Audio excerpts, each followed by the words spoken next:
Yeah, so medical school admissions is a whole thing on its own, but essentially what the process looks like is um, people usually apply in their third or fourth year, and there's a few things you have to complete.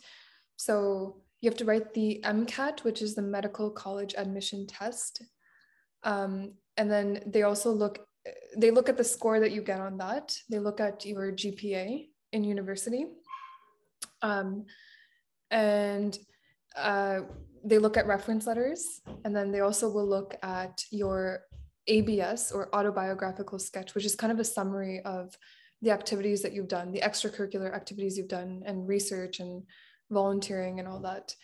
Um, so, as you know, I did apply in my fourth year, which is when most people apply. Um, didn't get in. It was that was probably the biggest like setback I've ever gone through in my life, and it was very devastating for me because I was put on the wait list and almost got in, and I also watched a lot of my friends who were also on the wait list get in slowly, but I was one of the only ones that didn't. So a very painful experience for me. But then I did the master's, and like I said earlier, that's where a lot of my self development and growth happened.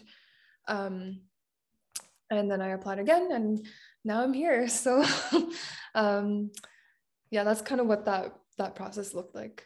That's yeah. Uh, I mean, you talk about it in very humbly, Priscilla, but I'm sure it's not as easy. I think it's a very competitive process, here in Yeah. Canada, at least what I know of it, and I know a lot of people apply, and I know you did apply to a couple of universities, and you are currently a third year medical student at McMaster, which is one of the more esteemed medical programs in the country. But Priscilla, I was just reading this statistic. I was just preparing for the interview, and I was looking at some stats related to medicine. And I think it was in a book by another physician whose name was Atul Gawande.